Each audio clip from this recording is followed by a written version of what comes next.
Selamat datang di pembelajaran mata kuliah Cyber Law. Sebelumnya perkenalkan, saya Saad Marurites Tumian, dosen pengampu mata kuliah pada Fakultas Hukum Universitas Komputer Indonesia.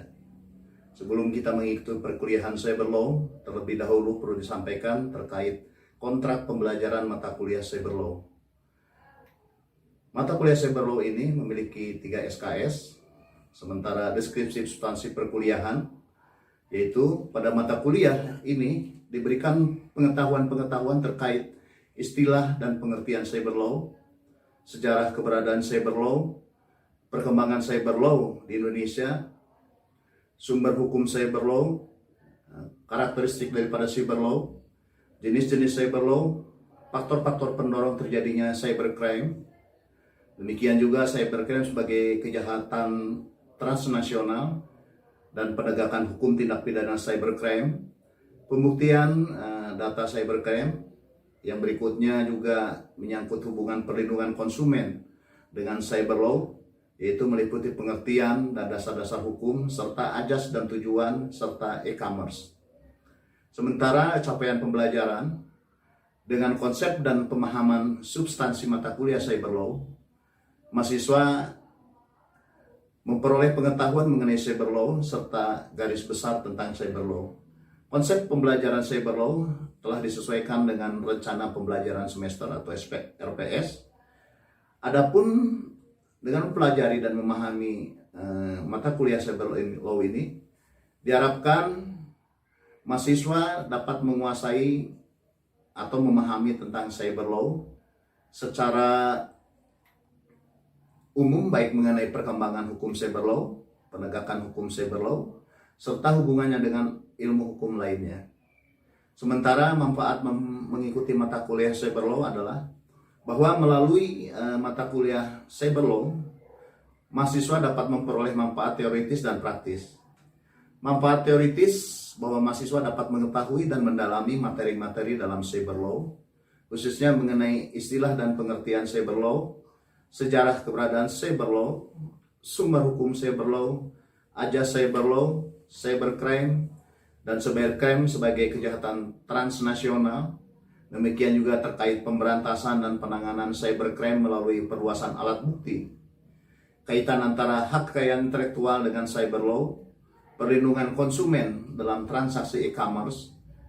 Demikian juga cyber law merupakan salah satu mata kuliah yang sangat penting dalam dunia saat ini, sehingga secara teoritis mahasiswa dapat memperoleh pemahaman yang luas mengenai cyber law. Secara praktis, dengan pemahaman mengenai cyber law, mahasiswa akan mampu menganalisa dan memecahkan permasalahan atau kasus-kasus yang terdapat dalam ruang lingkup cyber law, khususnya cybercrime yang terjadi di dalam masyarakat saat ini. Organisasi materi yang akan disampaikan, bahwa materi kuliah terdiri dari beberapa pokok bahasan, yaitu yang dapat digambarkan sebagai berikut. Dalam pendahuluan akan disampaikan istilah dan pengertian dari cyber law. Kemudian sejarah keberadaan cyber law, sejarah perkembangan cyber law di Indonesia. Demikian juga terkait sumber hukum cyber law, yaitu melalui konvensi atau perjanjian internasional hukum positif di Indonesia. Cybercrime akan mengupas mengenai pengertian dan karakteristik cybercrime, jenis-jenis cybercrime, faktor pendorong terjadinya cybercrime, dan cybercrime sebagai kejahatan transnasional. Di sana akan dikupas mengenai pengertian kejahatan transnasional, yurisdiksi suatu negara dalam kejahatan transnasional, dan pemberantasan dan penanganan cybercrime melalui perluasan alat bukti akan mengupas mengenai alat bukti dalam sistem hukum pembuktian di Indonesia, asas-asas dalam pembuktian, alat bukti elektronik, dan dalam cybercrime. Sementara kaitan antara hak kekayaan intelektual dengan cyber law akan mengupas mengenai pengertian hak kekayaan intelektual, pengaturan hak kekayaan intelektual, ruang lingkup hak kekayaan intelektual, perlindungan hak kekayaan intelektual dalam cyber law. Terkait perlindungan konsumen dalam transaksi e-commerce, akan disampaikan dan dikupas mengenai pengertian perlindungan konsumen, dasar hukum perlindungan konsumen, terus ajas-ajas dan tujuan perlindungan konsumen, pengertian transaksi e-commerce, Undang-Undang Perlindungan Konsumen dalam mengakomodasi transaksi e-commerce, terkait metode, strategi, dan pelaksanaan proses pembelajaran. Yang pertama terkait metode pembelajaran, bahwa metode pembelajaran adalah problem based learning atau VBL, yaitu bahwa pusat pembelajaran ada pada mahasiswa dan dosen hanya memfasilitasi mahasiswa untuk belajar. Yang kedua yaitu terkait dengan strategi pembelajaran, kombinasi perkuliahan 50% atau 6 kali pertemuan perkuliahan, dan 50% tutorial atau 6 kali pertemuan tutorial. 1 kali kita akan mengadakan pertemuan untuk ujian tengah semester atau UTS, dan 1 kali pertemuan dipergunakan untuk ujian akhir semester atau UAS. Yang ketiga, pelaksanaan perkuliahan dan tutorial, strategi dan teknik perkuliahan. Perkuliahan tentang sub-sub pokok bahasan dipaparkan dengan alat bantu media, baik itu PowerPoint slide, video pembelajaran audiovisual, serta bahan bacaan tertentu yang dipandang perlu untuk membantu mahasiswa dalam proses pembelajaran. Sebelum mengikuti perkuliahan, mahasiswa sudah harus mempersiapkan diri, mencari bahan yang akan dibahas pada saat perkuliahan sesuai dengan arahan dalam rencana pembelajaran semester. Terkait teknik perkuliahan, bahwa perkuliahan baik itu pemaparan materi, tanya jawab, dan diskusi atau proses pembelajaran 2 arah akan disisipkan dalam kegiatan perkuliahan. Demikian juga terkait strategi tutorial, mahasiswa harus mengerjakan tugas-tugas atau discussion task, studi task, dan problem task sebagai bagian dari self-study. Kemudian mahasiswa berdiskusi di kelas, tutorial, presentasi PowerPoint, video pembelajaran audiovisual, dan kegiatan diskusi. Dalam tutorial di kelas, mahasiswa diwajibkan menyerahkan karya tulis berupa paper dan atau tugas-tugas lain sesuai dengan topik, dan mempresentasikan tugas dalam bentuk PowerPoint.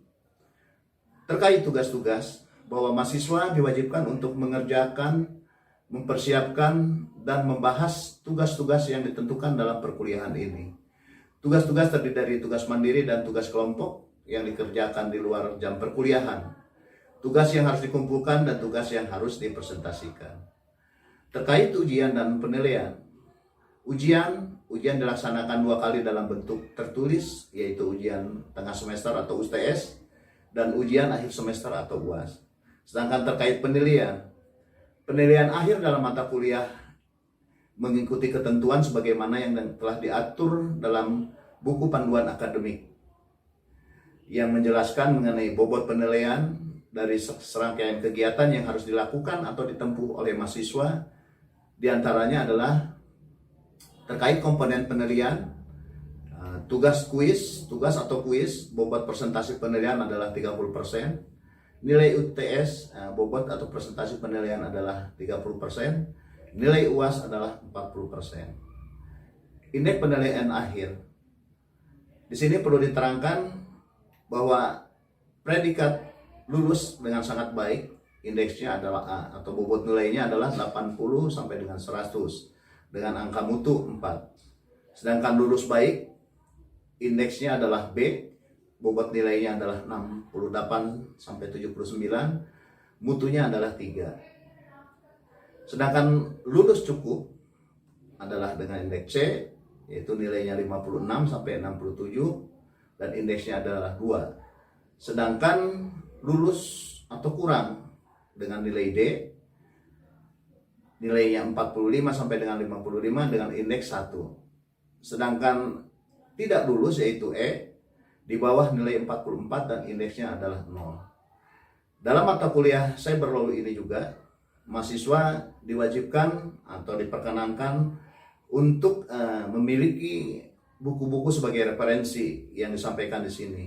Dalam materi yang disampaikan dalam mata kuliah cyber law, disampaikan beberapa referensi buku yang disarankan dimiliki oleh para mahasiswa. Demikianlah pada saat ini terkait dengan proses kontrak pembelajaran untuk mengikuti mata kuliah cyber law. Terima kasih, sampai ketemu kembali dalam pertemuan yang akan datang.